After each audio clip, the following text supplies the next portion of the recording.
This is Defiance Daily Dispatches for the Defiant. Thank you for your patience, folks. We have had some technical difficulties today getting the program started. This has never happened to us before, as they say, but thank you for bearing with us. We've got a number of breaking stories to cover today, especially Donald Trump being challenged by a reporter in a press conference about his absurd suggestion that the Iranian government was responsible for the explosion at the girls' school at the start of this conflict, with Trump suggesting that perhaps they got a hold of a Tomahawk missile and sent it into their own girls' school. One enterprising reporter stood up to the president, challenged that assumption. A lot of other stories to cover today, including how the war is affecting the home front, concerns about the economy, and more scandals coming out of the Trump administration that you may not have caught this afternoon. With us is the incredible Simon Rosenberg, a political strategist, commentator, but not just a commentator, a man of action who was part of the Clinton war room, who's advised people in the political opposition in this country who've taken real action. We'll hear from him and what he thinks is coming next amidst this conflict and the lead up to the midterms. We will also talk today about some of the breaking controversies related to the midterm elections and Donald Trump's continued efforts to meddle. We're going to start today by talking about this controversy with the Tomahawk cruise missiles. Now, over the weekend, new reporting surfaced adding more context to the deadly strike on a school compound in Minab, Iran, during the opening hours of the current war in Iran. Back on March 8th, NPR reported that a 7-second video released by Iranian state media appeared to show a cruise missile striking the compound, where roughly 175 students and staff were killed. Researchers who analyzed the video said the missile appeared consistent with a Tomahawk cruise missile, a weapon used by the U.S. Navy during the opening strikes in Iran. At the time, U.S. Central Command declined to comment, saying the incident was under investigation.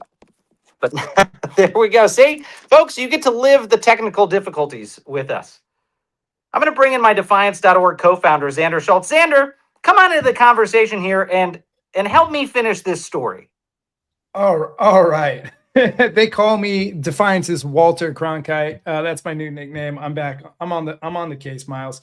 As Miles was saying, but now new reporting from the New York Times published Monday and updated Tuesday morning adds another piece of evidence.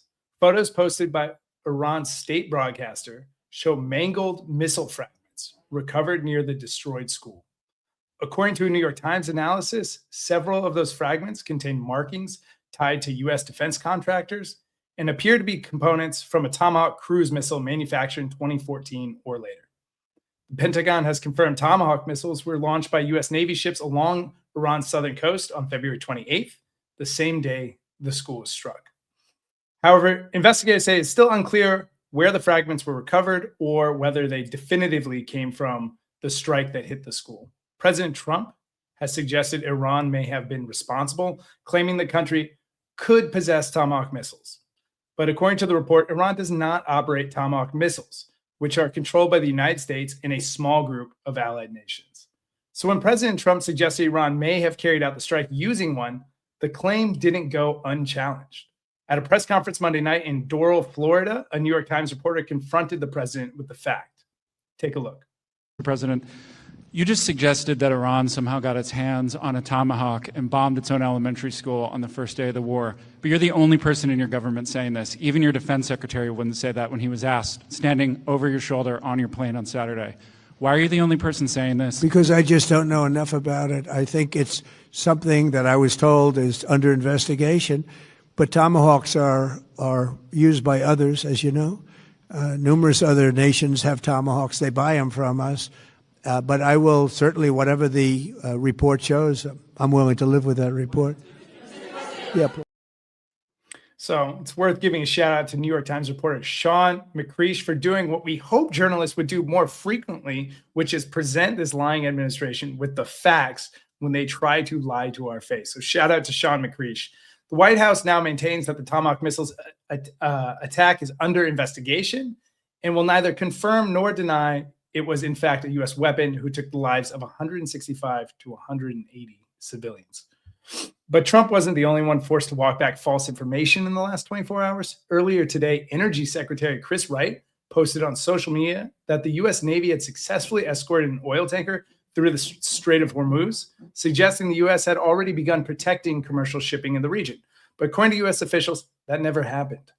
The brief announcement still sent oil prices dropping before markets corrected once the post was removed. Press Secretary Caroline Leavitt was asked about this post in today's press conference. Take a look. Thank you. Can you explain why the Energy Secretary posted and then appeared to have deleted a post on X saying that the U.S. Navy escorted an oil tanker through the Strait of Hormuz? Yes, I was made aware of this post. I haven't had a chance to talk to the Energy Secretary about it directly. However, I know the post was taken down pretty quickly, and I can confirm that the U.S. Navy has not escorted a tanker or a vessel at this time, though, of course, that's an option the president has said he will absolutely utilize if and when necessary at the appropriate time. And if it was something that was posted erroneously, could it be because of a staffer? Will there be any consequences for this? I know you still have to consult, but generally speaking. Again, I would defer you to the Department of Energy to answer that question. And if I could just follow up. Meanwhile, Trump's claim that the war in Iran is basically over did not even survive the 24-hour mark. Because while the president was telling CBS News the war was very complete, just last night, Defense Secretary Pete Hegseth was sending a very different message at a Pentagon press conference earlier today. For example, today will be yet again our most intense day of strikes inside Iran. The most fighters, the most bombers, the most strikes. Intelligence more refined and better than ever. All right, now's a good time to bring back my Defiance co-founder, Miles Taylor, as long as he's got his phone in a stable position over there, and bring on our guest, Simon Rosenberg, who's a veteran Democratic strategist with more than 30 years of experience in national politics and television news, and is the creator and author of Hopium Chronicles, a political newsletter and community. Grace, so nice to have you guys both on. You got me anyway. Oh, I got you. Hopefully we'll get Miles Simon, in here. Simon, before before I go into specific questions for you, I just would love to get your reaction to the story I just read. If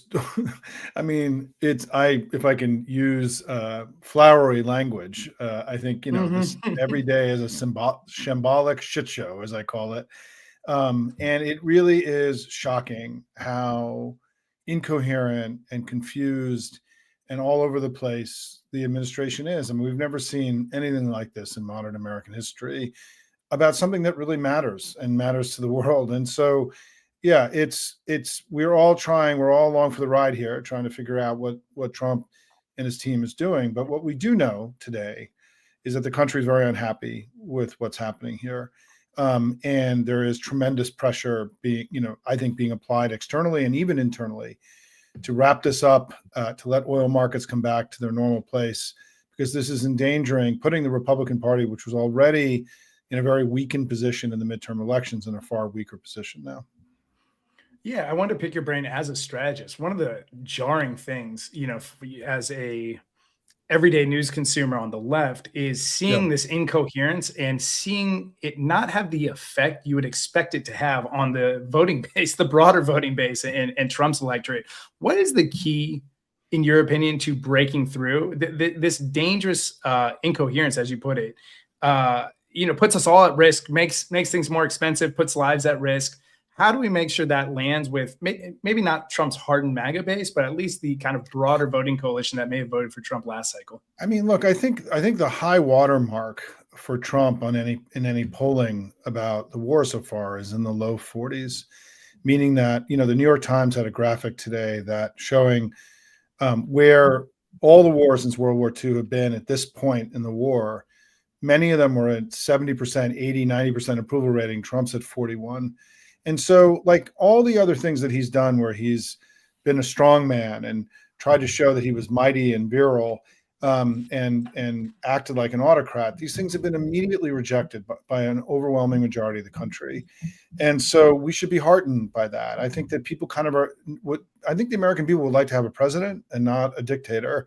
And whenever he acts like a dictator, there's an enormous reaction to it. And so I've been surprised, frankly, with how quickly the nation has cast judgment on this in a negative way for Trump. but it certainly means that there's going to be tremendous pressure internally and externally on him to find a way out of this, an off ramp, and in order to allow the energy markets to settle. Because here's what's going to happen, right? We're going to get a new inflation report tomorrow. Prior to this war, Trump had one of the worst job reports in recent history. The economy was slowing, GDP growth was down, inflation was rising, the deficit was starting to spin out of control, and all that happened before the war. And now you add to this skyrocketing gas prices in the United States, and it means that the economy is going to go. We're going to see higher inflation, slower growth. We're heading towards recession now. The deficit is going to get worse. And so Trump took what was already kind of a bad and dangerous economic situation, and he literally poured gasoline on the inflation fire, if you want to call it that, literally. And it's going to, I think within a few weeks, there's going to be an overwhelming sense of like, what in the world are you doing here?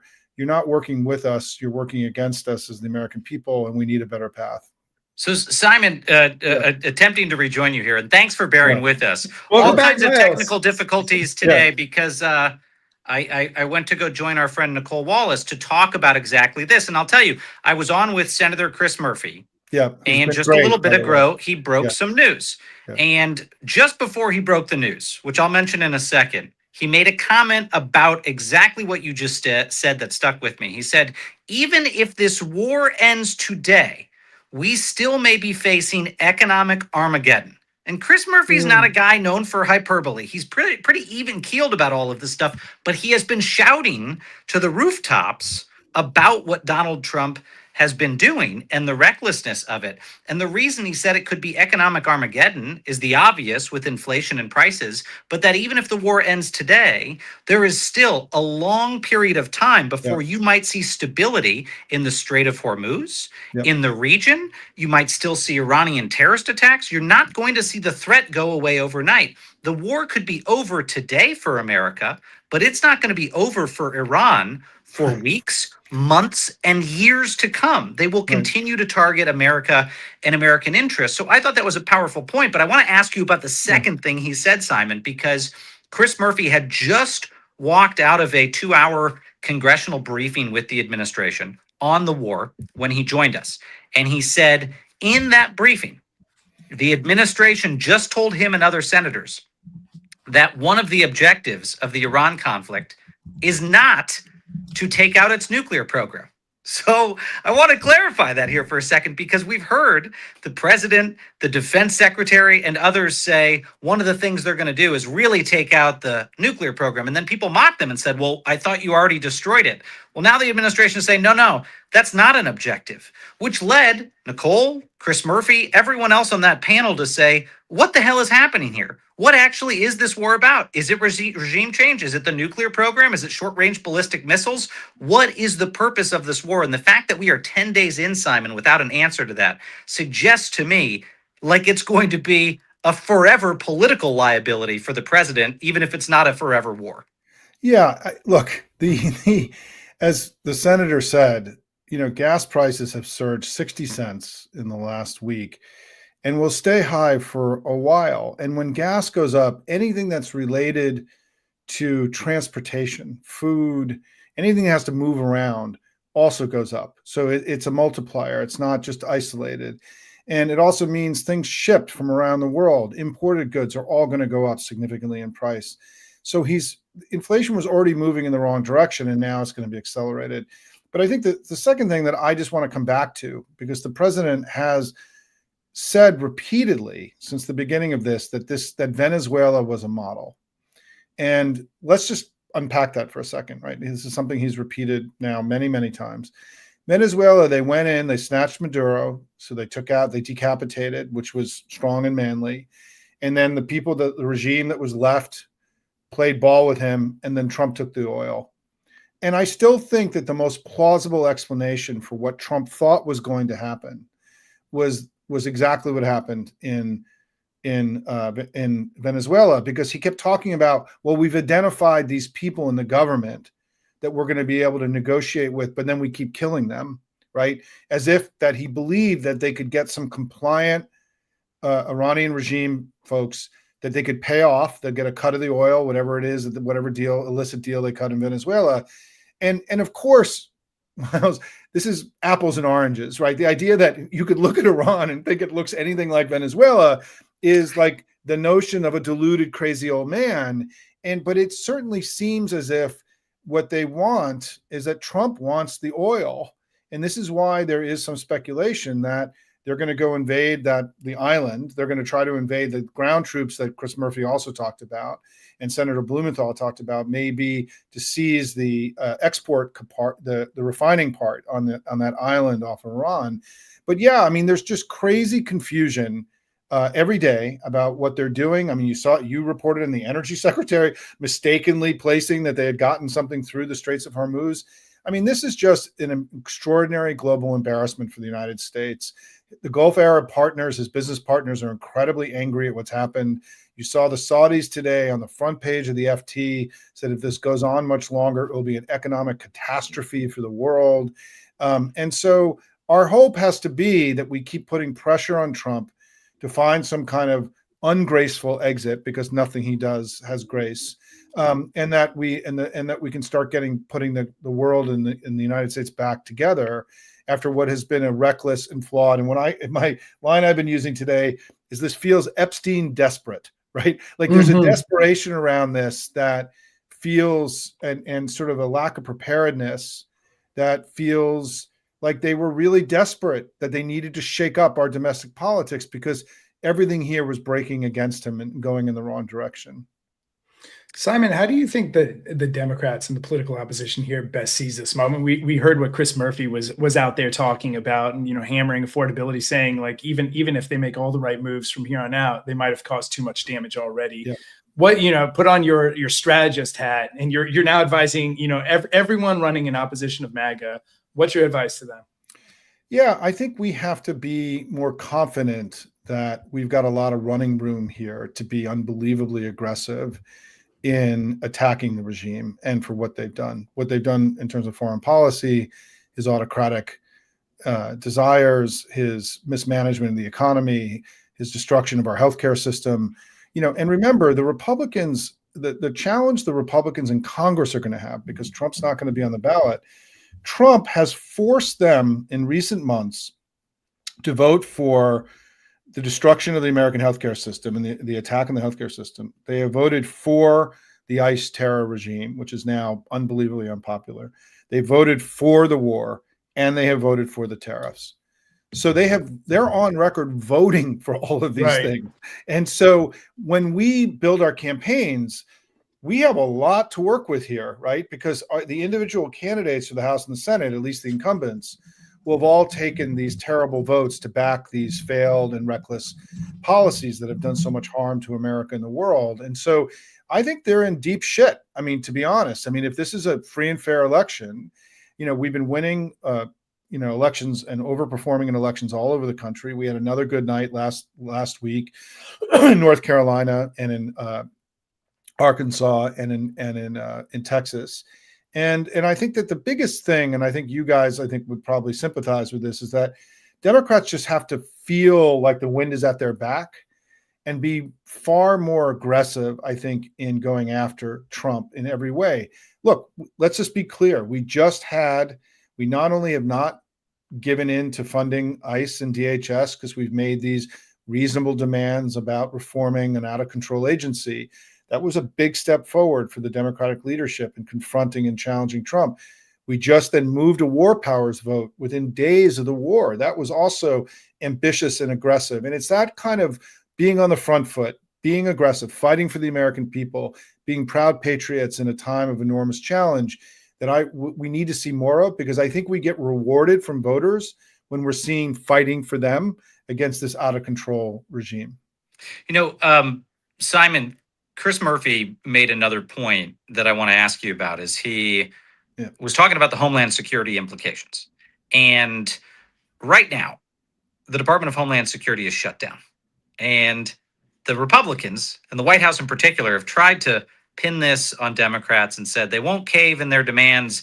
And as a result, these critical functions of the Department of Homeland Security, counterterrorism functions, cybersecurity functions, are shut down or they're severely hobbled. But Murphy made a really compelling point, which is that Democrats have offered up to the White House, we will give you the votes to reopen those key offices.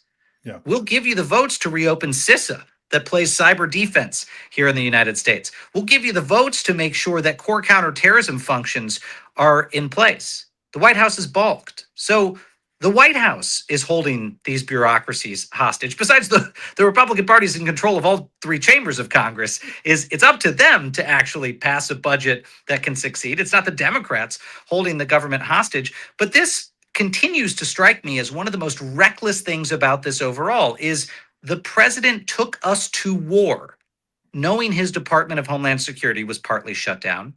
But it's worse than that. He has dispatched the agencies that are still open, CBP and ICE, to go do things like deportation arrests in Minnesota instead of focusing on terrorism. We've never, since that department was created, been in a position quite like this. And I know you know DHS and a lot of us who've served at DHS before, but it strikes me that this is a moment of grave vulnerability. And God forbid something happens, a terrorist attack against the United States, the American people are going to be looking for an adult in the room to say, I'll come protect you because Donald Trump can't. Are the Democrats, you think, prepared to step into that role and say, this man can no longer protect you? I think this is a really important point, and I think it's a part of our current discourse that is underdeveloped, that I think Chris Murphy and others are beginning to sort of help us find our voice in this. Because I would just say two things about this. One is that there's never been an instance so far in Trump's second term where a moment like this has broken Trump's way, that if there was a terror attack, I think that they still believe they got 65% of the vote in the election, that, you know, they operate as if the country is behind them on all their major initiatives. And so they take these bold and reckless things, and the country repeatedly, immediately rejects their arguments and rejects because they know of their venality, their corruption, their malevolence. Like, this is well established in people's minds. And so I don't think that if, God forbid, there were some kind of domestic incident, that Trump would win the argument that is being posted here. But I think the second thing is, I do think we have to start laying the predicate, Miles, to what you're suggesting about how they have already not just, unfunded DHS or not funded it, but they've disabled and turned off all of these mechanisms we had in protecting the homeland, either through literally disabling CISA and all the sort of guards that we had up against cybersecurity, and then also redeploying forces into the mission around with ICE. And so DHS as an institution has been incredibly degraded by this administration and is now unfunded. And so, yes, Donald Trump, because look, the bottom line about Trump is that he cares about his wealth and his power, and he doesn't give a shit about the country or any of us. And so the Homeland Security being inactive and not being able to protect the homeland, it's not something that matters to him. And so, yes, this is my point, and you're making my point for me in a different way, which is we have a lot of running room here. And I think that in year one of Trump 2, we were perhaps a little bit less ambitious and aggressive in making these cases. I think that we had lost our nerve a little bit because of the loss in the election. I think the National Democratic Party, the establishment party, has really found its footing in recent weeks. And what we need to be doing is continuing to push them to operate with this level of ambition and aggression in a time of enormous crisis, because of challenge for the country. Because there's no question that Donald Trump has left us less prosperous, less safe, and less free, and that we need to be making that case every day to the American people. Well, Simon, you did a beautiful job making that case right there. Before we let you go, we've got other news to get to, but before we let you go, can you let people know where to find you?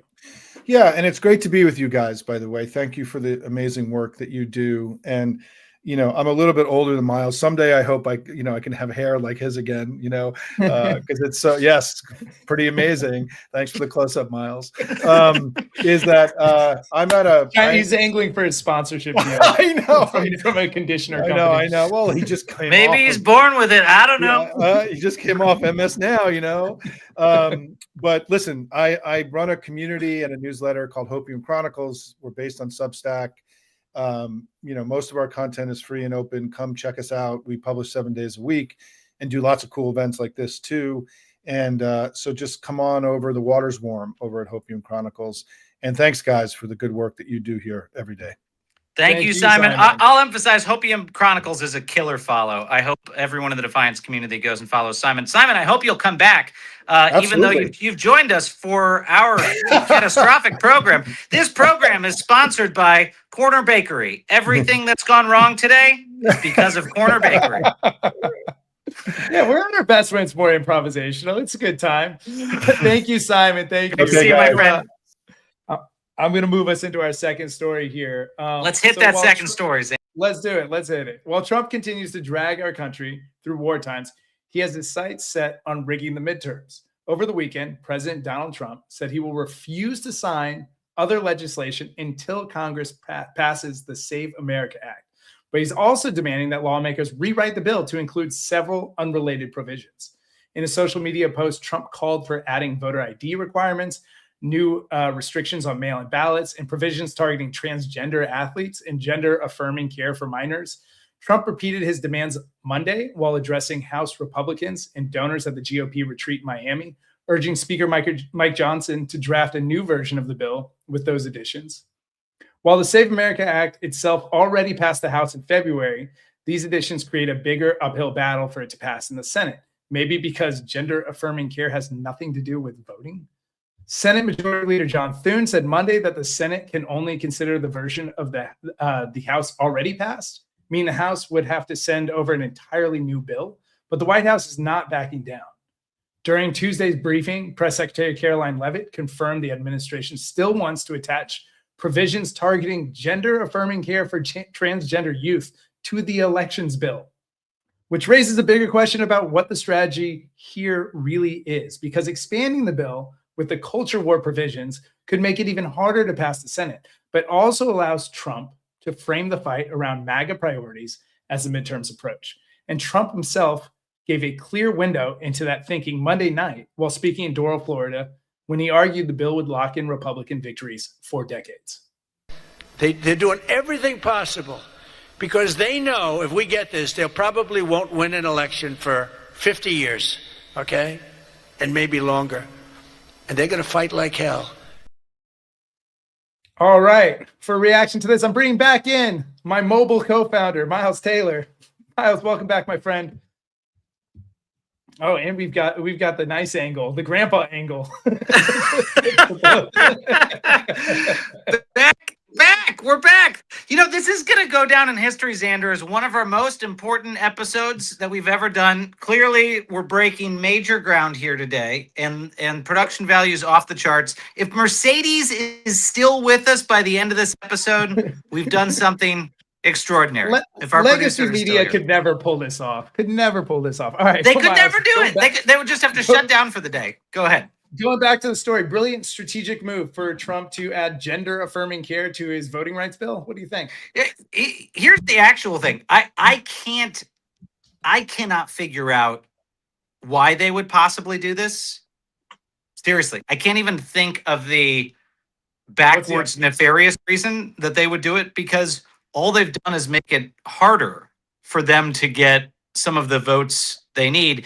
To make it a more extreme bill is actually doing everyone a favor. It makes it less and less likely to pass because you're bringing in culture war issues that are going to further divide folks. I would not say that the Republican caucus is totally unified on some of those issues. There is some unity, but you make it a harder bill to pass. So I don't know. Actually, Xander, I mean, it's counterintuitive, but I would say, you know what? Add more things to this bill. Let's add some abortion provisions to this bill.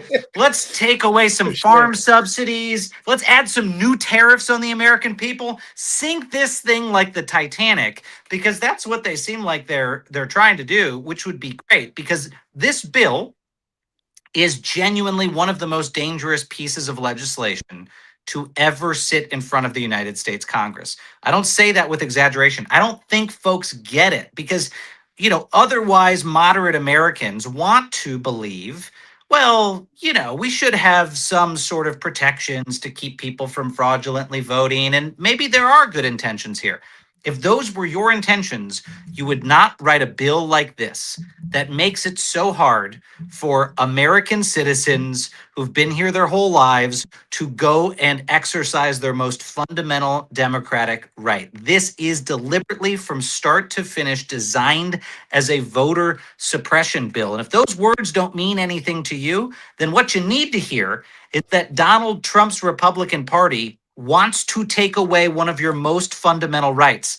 And he went and basically said it. He said it this week in a rally. He said, you know, if we pass this, they, as in the political opposition in this country, they might not win for 50 years. He's trying to disenfranchise you if you don't vote MAGA Republican. He's trying to keep it so that your leaders can't get elected. That's not just crazy. That's not just disgusting.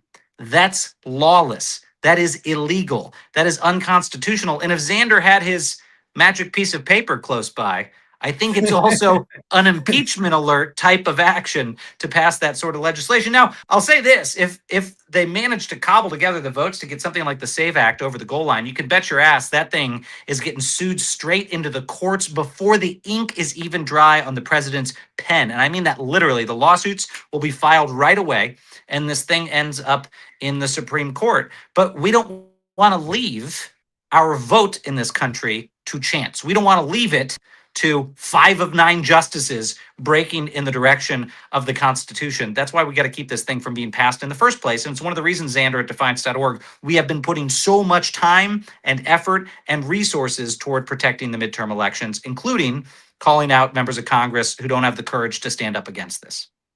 Yeah, Miles, my 2 cents on this, and I'm going to move on to a new story. I don't think the president knows how to do anything but tweet. And so he uses his executive orders like tweets. He uses his legislation like tweets. Whether it can pass, whether it's legal, it doesn't really matter. It's all just kind of a messaging effort, and which is compelling when you're out of power and you have grievances and whatnot. But when you're in power and you have the ability to pass policy, or you have the ability to drive change, and you are basically using your powers to just tweet, it's incredibly deflating, I imagine, even for his base, to kind of put all these barriers in place to maybe things they want to see. I think that's right, my friend. But let's move on. The Democratic National Committee is now suing this administration to find out whether the federal government plans to deploy armed agents or military personnel near polling places during the upcoming elections. Not what we want to hear. According to reporting from the New York Times, the lawsuit was filed in federal court today in Washington after Democrats say the administration failed to respond to 11 separate Freedom of Information Act requests, which is against the law. Those requests were sent last fall to the Department of Justice, the Department of Homeland Security, and the Department of Defense. Democrats say they are trying to determine whether the administration has discussed sending federal agents to election sites. Federal law generally prohibits armed federal personnel from being stationed at polling places during elections, but concerns have grown among voting rights groups and election officials after the several moves by the administration over the past year. Those include the FBI raid on a Fulton County election warehouse earlier this year, along with Trump's past comments about wanting to seize voting machines after the 2020 elections. Administration officials say there are no current plans to deploy federal agents at polling sites, but some statements from the administration have left room for interpretation. White House Press Secretary Caroline Leavitt told reporters last month she had not heard of any formal plans to station ICE officers outside polling locations, but she also declined to rule out the possibility entirely. And during a Senate hearing last week, then Homeland Security Secretary Kristi Noem also said there were no plans, while refusing to definitively rule out armed agents being involved in elections. For now, Democrats say they want a clear answer, and they are asking the courts to force the administration to provide one. I'm going to bring back my co-founder, Miles Taylor, to give his 2 cents on this. Miles, you spent a lot of your time in Trump's first administration focused on election protection. What's your reaction to this story? Look, I don't want to say I told you so, but I'm going to say it. I told you so. I mean, 4 years ago, I was writing it. What's that? I would say you even warned us. So didn't you write something called The Warning that talked about all this? And a follow-up. And then 4 years ago, I came forward and said, if he wins re-election, they will send armed people to the polls. Yep. And you know what? Trump and his allies, he was then an ex-president, came out and said, this is baloney, this is Looney Tunes, this is all made up, he's lying. And now it's something the administration is seriously considering and refusing to rule out. You know, I remember, Xander, when I was writing this book, Blowback, I spoke to one of the people on the National Security Council who was in charge of election protection at the White House. So think of this as the key staffer every day for the president, whose job is to think about how to protect the elections against bad guys. And this is not some softy, you know, a rhino, as Trump would call them, a Republican in name only. It's a lifelong conservative who said to me, if he comes back into office, this is what they're going to try to do. They're going to try to physically intimidate people in the polls because they know guys with guns at the polls will scare off anyone who knows that those guys with guns report to the president, Donald Trump, and not to their political party. And we've seen that with militia groups in recent elections who've gone to the polls. In places like Arizona, you actually had to have federal judges rule that militia groups needed to keep a certain distance from the polls because guys with flak jackets and AR-15s were showing up and walking around there as little old ladies were coming in to deposit their ballots and turning around in their cars because, yeah, that looked scary as hell. Now imagine the federal government doing that, including ICE agents that have already been seen arresting U.S. citizens, killing U.S. citizens. You may be sitting at home thinking, yeah, but even if they send these armed people to the polls, people are going to still go vote, right? Go ask people in Minnesota what it was like after Renee Nicole Good was killed, what it was like after Alex Preddy was killed, whether it felt like it was just easy to go out there any day and to safely navigate the streets of your city. People didn't feel safe. In fact, people felt unsafe. Thankfully, they went and protested, but we can't have something like that become a surprise on election day. We can't even afford for it to be an October surprise, weeks ahead of election day, because it could dramatically affect how this country votes. So look, I applaud Xander, the DNC, for proactively suing here. I mean, that's one of the things. We're not behind that lawsuit, but we have been helping to support organizations that are doing proactive lawsuits like this. It's something we've been talking about for months on this program, how important it is not just to wait for the bad things to happen, but to sue in advance. And mark my words here, we're going to see more states' attorneys general suing this administration ahead of time for meddling in those midterm battlegrounds. Yeah, and look, the armed guards at polling locations is a known voter suppression tactic. It was done in the South for a while, right? Until throughout the civil rights movement. It was actually like the catalyst for a lot of the civil rights movement. It does work. It is a meaningful, a meaningful tactic that does work. And our organizers, some of the organizers we're supporting here at defiance.org are going to have to open their history book or reflect, talk to their elders and understand the tactics that organizers in the South used then to get around those blockades and make sure that people were still able to show up at the polls and still have the confidence to. And you're right. The DNC, look, we're not a program that gives the DNC a lot of props all the time. They deserve props on this one, like proactively getting ahead of this issue. So I'm happy you called that out. Let me move us on to our last news story here, though. For our last story of the day, we are once again entering let them eat cake territory. New reporting suggests the Pentagon is pushing money out the door at a staggering pace, all while Americans struggle to pay for the increased cost of living. According to a recent analysis cited by the New Republic, the Pentagon burned through $93 billion in September alone, the final month of the 2025 fiscal year. And not all that spending went towards anything resembling urgent military needs. The report points to millions spent on lobster tail, king crab, ribeye steak, Apple devices, ice cream machines, donuts, recliners, and even fruit basket stands. The Defense Department also spent $225 million on furniture in 2025, more than it had in over a decade. And in just the last 5 days of September, the Pentagon reportedly pushed out $50.1 billion in grants and contracts. So while Americans are told there's no money for basic needs, the Pentagon is blowing through billions before the budget clock runs out. And that kind of reckless spending doesn't stop at the Pentagon. According to the reporting from the Washington Examiner, ICE is now stuck with thousands of marked vehicles it can barely use.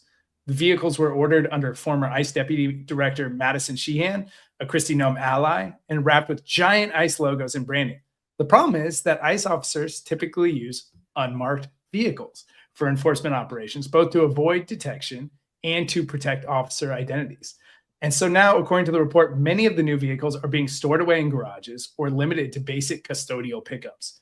In other words, millions of taxpayer dollars spent on a flashy fleet that officers reportedly do not want and cannot effectively use. And all this is happening while ordinary Americans are still fighting to get their own money back. According to the New York Times, shoppers and businesses who paid tariffs that were later ruled unlawful by the Supreme Court are still waiting for a refund process from the Trump administration. Consumers paid those tariff charges directly on overseas purchases, often through shipping companies like DHL, FedEx, and UPS. But even after the court ruled one of Trump's major tariff tools unlawful, the administration still has not announced a system to return that money. So that is the bigger picture. Billions for Pentagon excess, millions for unusable ICE vehicles, and for the American public, still no clear path to get back money that was illegally taken in the first place. I'm bringing back on Miles Taylor. Miles, welcome back on the show. Good to see you again. So, Xander, I got to say something about this, which is, there's a sick tradition in government called use it or lose it, which is you get to the end of the fiscal year and agencies, try to, rather than forfeit their money, because basically at midnight at the end of September, their funds expire and Congress has got to pass new funding for the year for them for the fiscal year. So they try to spend it out. A responsible agency will just let funds it can't use lapse. That doesn't happen a lot because money's money, and Democratic and Republican administrations, they often spend it out. So usually what happens is departments and agencies and departments and agency heads request that a process be run to find out what leftover funds there are and how to obligate them responsibly, identifying programs and projects and activities that would safeguard the American people if it's the Pentagon, that would help Americans economically if it's the Department of Commerce, and then prioritize those, decide what to fund. It looks instead like the Trump Pentagon is unaccustomed to this responsible use or attempted responsible use of taxpayer dollars and just went on a binging spending spree, spending it on lobsters and iPhones and pianos and all kinds of crazy things. I think this is the type of story that has got to be shouted to the rooftops for Americans that still consider themselves in the MAGA coalition, or for independents that had voted for Donald Trump. When they see stories of wasteful spending like this, that their money, that their livelihoods are being taken advantage of, it really pisses them off. And I would also note, for all those people who were heartened, like you alluded to, Xander, heartened by the fact that DOJ cut so much money from the federal budget, this spending, again, on lobsters and iPhones and pianos is basically equal to whatever DOJ allegedly saved us in canceled contracts. So whatever they saved us, which I still question their numbers were junk, but let's assume that they saved us around $100 billion. Well, they basically spent that out on a binging spree over at the Pentagon. Remember, this is last September. God knows what's happening now in the administration. Total financial recklessness. It's got to be a heartbreak for his following. Like, so many were voting for kind of the end of business as usual. You mentioned there's already kind of this existing process where government agencies or the military is very unwilling to give up their budget. And so they do spend it. They try to spend it more responsibly than what we're seeing here, but they do spend their budget so they can keep their budget. And like what his followings get is not only they're not blowing up that system, but he's doing like the dumb, irresponsible, worst version of what they voted against. And that makes me believe, and we're going to talk about this Wednesday a lot more, that makes me believe there's a particular vulnerability and narrative, to your point, that we need to hammer around just this kind of lie that was sold to all of these people who rightfully wanted some very meaningful things fixed in our system. Yeah, and I got to tell you, Xander, there needs to be simpler ways to explain this to the American people. I mean, as you were reading that story, I was thinking, gosh, someone just needs to create a graphic or a 30-second ad out there that was like, Donald Trump said he was going to drain the swamp. Instead, he's filled it with lobster buffets and brand new iPhones and, you know, and grand pianos that he's buying for military officers. I mean, like, there's got to be a visual way to show how disgusting this is and how it's the antithesis of everything he said he was going to do. And this is to say nothing of the grift that's been done for personal, private benefit, the billions of dollars that Trump and his family alone have made off of the presidency by making sweetheart deals with foreign governments, by winning contracts with the federal government, by getting taxpayers to retrofit luxury jets that Trump will get after he leaves office. I mean, the story does not end. I mean, the Trump kids apparently just invested in a drone company that's now winning Pentagon contracts. Why the hell are Trump's kids allowed to win Pentagon contracts? And I throw this back to the Republicans who said, Hunter Biden, who had issues with the fact Hunter Biden ran a consulting firm while his dad was in public office and may have gone to some of the same countries his dad did. That doesn't even hold a candle to the absolute naked grift that's happening from the Trump children, the Trump family, and from Donald Trump himself. Totally. Honestly, it's one of the things that like what you just laid out is one of the things that gives me the biggest hope for the Too Big to Rig coalition. There were reasonable grievances held by Trump voters across a myriad of issues. If we present a real opportunity for them to address those grievances in a way that is not the blowing up of our democracy or our system, we have the ability to organize those voters to stand up against this authoritarian regime. But we need a opposition party or opposition offering that lets those voters know we hear you. And not only do we not like the corruption going on now, but we understand what you were mad about in the first place. And it probably wasn't right to begin with. And we honestly want to take on those challenges.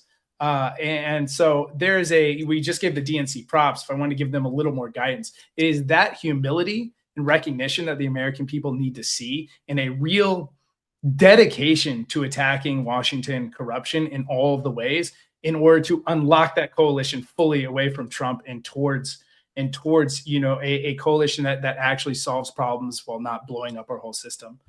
All right, Miles, it's time for our favorite part of the program. Who's joined the Defiance? Miles, how are you feeling about me steering so far? Just giving you anxiety, man. Great. Good? It's good. My question for our audience is, how do you feel about one of your hosts joining via iPhone and occasionally cutting out? Do you like that? Do you want us to do it this way more often? I feel like there's a minority audience out there who's like, I do like the program being a little bit more raw and unfiltered, but I'm just speculating. I like the raw and unfiltered. I don't like you in a closet. I'd like you a man on the street. If anything. Who is joining the Defiance, Xander? Tell us. I'll tell you, Miles Taylor.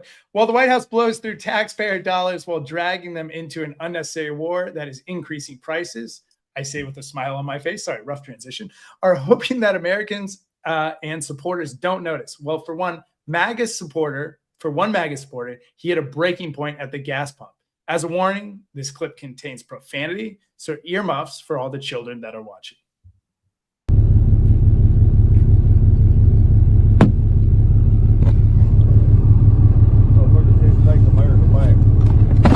How the fuck can we take America back when these cocksuckers don't even fucking support us? Fuck these motherfuckers.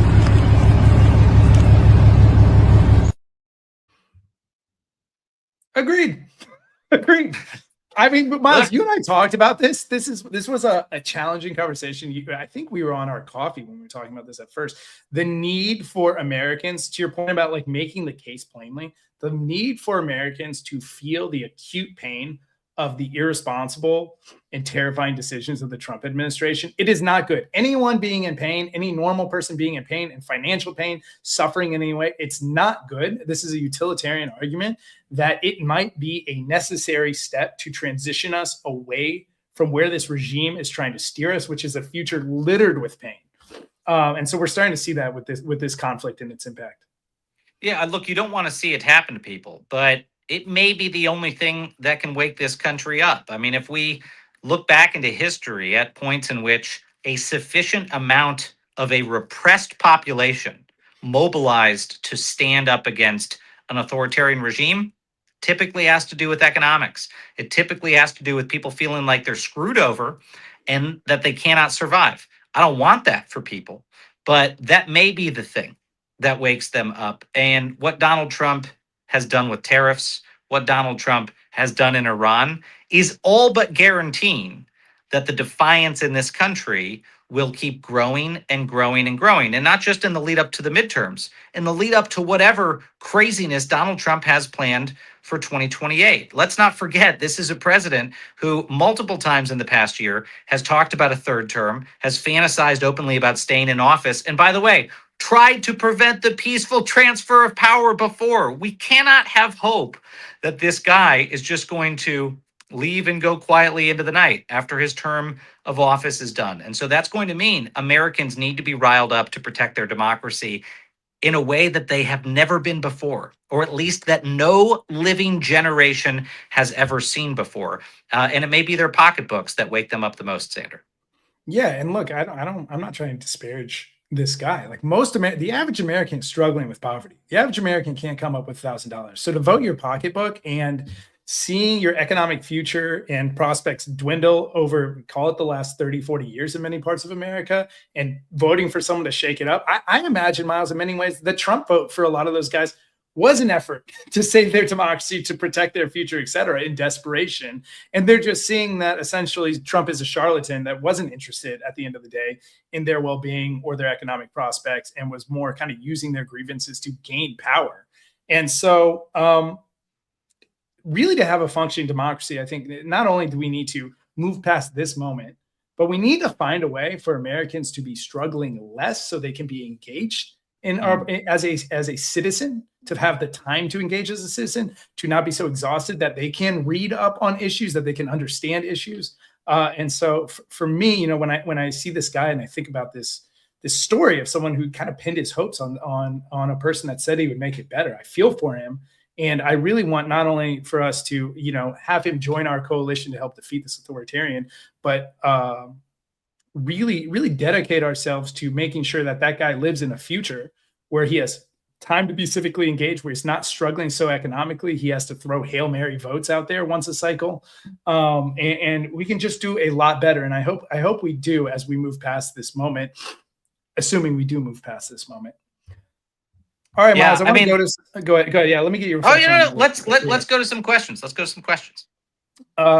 This is a username, San Luogan Nina at 25. Sorry about that. Ask a question for you, Miles. In how much danger are Americans right now, safety-wise? What do we have to look forward to from this day forward? I don't want to spook people with this comment, but I said it earlier today for the first time, which is I think we do have to be prepared right now that there is a much higher possibility during this administration that we are going to see a 9/11 scale attack against U.S. interests or U.S. allies. And here's why I think that. In 2001, Al-Qaeda was a small, weak, and disparate band of Islamist militants that managed to cobble together an effort to attack the United States in a very significant way. 3,000 plus Americans killed, major power centers hit. Granted, the U.S. counterterrorism architecture has grown vastly more sophisticated since then. We are a lot better at detecting and thwarting terrorist plots. But we have just, as a country, because of Donald Trump, gone and kicked the hornet's nest of a far, far more powerful foe than Al Qaeda. And Iran has executed major terrorist attacks across decades.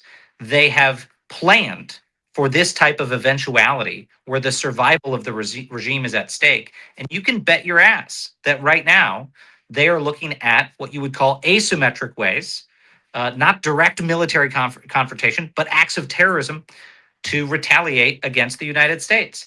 That's not going to be something that likely shows up next week or in 2 weeks or in 3 weeks. They are going to patiently plan so they can do grave harm to the United States.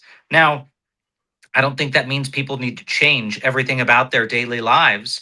But what's really concerning to me is that this administration is not telling people the sensible things that they should be doing. Like if they're in a crowded place or a concert, what we would call a soft target, to be aware of their surroundings, go to authorities if they see something. I mean, these are basic things that the administration should be saying right now to the American people. I mean, if the president had done an address from the Oval Office, which he didn't even do, he took us to war and did a pre-recorded video, and now he's done a couple of interviews, but we're now in a major war against a country of 90 million people, and the president hasn't addressed the country. But if he had done that in a proper way, he would say, this is very serious. And we are assuming a lot of risk as a country, and we're going to do our best to defend against it. But it's actually going to be up to everyone in this country. You know, something I mentioned the other day on the program, Xander, was that 3 out of 4 terrorist attacks that we stopped at the Department of Homeland Security during one time period, we stopped because there was a community nexus, right? Someone at the state or local level said,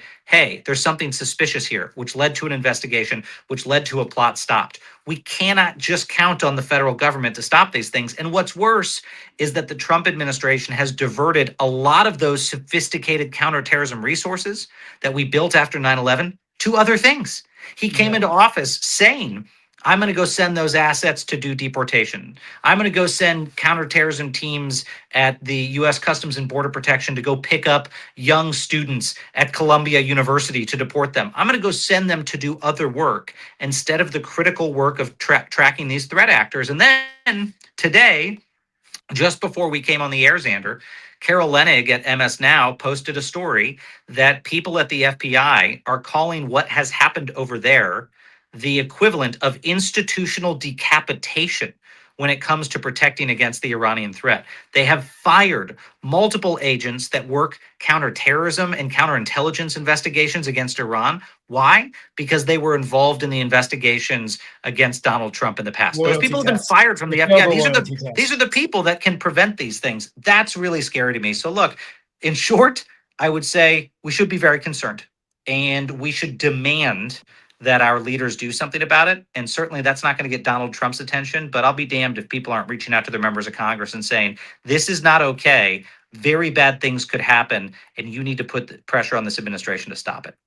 Yeah, it seems almost naive to not expect a pretty intense reaction from Iran. Like, imagine if a rival nation, killed a bunch of our political leaders, including our president, and 100+ school children on day one of a conflict.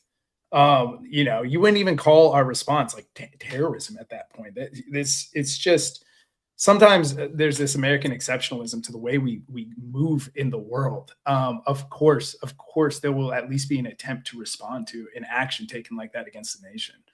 I want to move on to Jessica's question. She says, if there's a chance that the SAVE Act is passed, is there something that can be done to help individuals get ID? The Save America Act, that is. Miles, you want to take this, and then I can respond as well? Yeah, sure. Just quickly, I would say, the first thing is obviously lawsuits. I don't think the thing withstands judicial scrutiny. However, you can't be totally sure with the ideological divide of the Supreme Court. I ultimately think this Supreme Court would strike parts of it down. They probably wouldn't throw the law out wholesale, but we would not be wise to wait for that to happen. And I think, Jessica, you hone in on a really important thing, which is that if that happens, we need to have a fail-safe. And that should be helping everyone we know make sure that they have a valid ID in time for the election. That's not that's not the world I want to live in. That's not, in my opinion, constitutional that requirement be placed on people to exercise their fundamental democratic right. It's literally like a tax on voting. You go pay $145 for a passport to vote. Constitution doesn't say anything about having to pay a tax to go vote. But put that aside, Jessica, there would need to be a massive nationwide effort to go make sure that we help our friends and our neighbors be prepared to vote, and hope that things get struck down, but not to rest the future of our democracy on hope. Yeah. Look, as far as I understand, the Save America Act needs 60 votes in the Senate to pass. And so it's very unlikely to get the 60 votes in the Senate it needs, or the filibuster needs to be abolished, which many Republicans have already shown. I've already said publicly they're not going to support the abolishing of the filibuster act. So I would say, one, it's really unlikely that the Save America Act passes in the Senate. Two, there's times where we've been playing defense for so long, we almost forget what offense looks like. Auto voter registration. Like this is something we should be fighting for. Every American that can vote should be registered and should be voting, and it shouldn't fall on the individuals to register every cycle. There are so many ways other democracies function because their stated goal is to try to get everyone to vote. America's history is so littered with voter suppression at every level that we haven't really embraced a system that is optimized for everyone voting. This idea is a good example of the type of things that certain leaders have tried to pass. In this case, voter IDs wouldn't even cover making sure everyone had an ID. It wouldn't even cover the problem because they want passports or birth certificates that match that ID. For women who have changed their last name, that doesn't work. For black women or other minority women, many of which don't have passports, that doubly doesn't work. If you're not an affluent person that does travel out of the country, and so this is designed to make sure people can't show up to vote. The vote by mail stuff is very restrictive. I've said before, I think the Trump administration is making a huge mistake in their calculus that this will hurt the left more than the right. Many of the left uses vote by mail, but they're more urban. They can go to a polling location if they want. They just choose to use vote by mail. Many rural voters literally physically can't get to polling locations and rely on vote by mail. And that's why I think you've seen Republicans push back on that provision, even though Trump keeps hammering that he wants it. So I think Miles made a good point. For whatever reason, if this thing does pass, I don't think it will, but if it does, we will organize to make sure everyone has everything they freaking need to show up at the polls. But furthermore, I think all of this serves as an opportunity to educate ourselves on how our election system works, where it fails, and how we can improve it and what we should be advocating for. So every American that can vote shows up and does vote. Absolutely right, my friend. Do we have any more in the chat there? Last one, Igor's always with us in chat. What's up, Igor? Igor says, can we somehow coordinate a group to make graphics, posters, stickers with Defiance.org logos and unified artwork to help us all promote joining Defiance at the March 28th No Kings? Igor, I love it. I love it. Go ahead, Xander. You take that one. Sorry. I just want to finish this question. If we can get artists, designers putting files together ASAP, then others can work on networking with local printers who can donate services to make it happen and maybe grants for materials. Igor, thank you. Go ahead, Miles. Take it away. No, I was just going to say a couple things. One, yes, we should get people out there proudly displaying their Defiance.org signage and swag and that sort of thing. I'd urge people, if they can, grab something from the swag store. If they can't, we'll think of some good designs that we can push out there and some files that we can share if people want to go get things printed. So that's a yes. And heck, Xander, maybe we should even plan for our coffee this Friday, our Friday 2 p.m. Eastern coffee with members to just talk about all the great ways that we could make that happen for folks. So that's an easy yes. But the second thing I would say is Xander and I have been in conversations with a couple of really amazing potential groups that might be seeking our support who want to build mass distributed networks of Americans who can go do this, who can go not just promote Defiance, but put up signage on crucial causes in communities around America. I don't know if we can say anything more than that, Xander, but that's something that we've been looking at in future weeks. You've already said too much. Yeah. The end. The end. But we're I like you talking holding about the how phone. to. There's like this movement that happens when you laugh. It's really dynamic. It's awesome. We're looking at ways to make it easier for you to do exactly that, Igor. So that's a great question. And I will say with that, Xander, before we go, I urge folks to join us tomorrow at 5 p.m. Eastern. I will be doing the podcast from a paper cup with a string attached to it that goes all the way to a paper cup that Xander has. So we'll do the whole program that way. It'll be amazing. But if you join us tomorrow, it is our weekly mission brief, 5 p.m. Eastern on Defiance Daily. This is where the rubber meets the road, you guys. This is where we announce an action we're going to take or a group that we're going to support to push back against one of Trump's abuses of power. And tomorrow, our focus will be on Iran and stopping the forever wars, which is a deep irony because Donald Trump got elected on it and did the opposite. But that's what we be talking about tomorrow. And we've got some great groups on. You also should join us. We'll have former Deputy Director of National Intelligence, Sue Gordon, on the program to talk about the flawed intelligence that led to the war with Iran. We'll have former FBI senior official Frank Figluzzi to talk about the domestic security implications and so much more. All right, Miles, you ready to sign us out?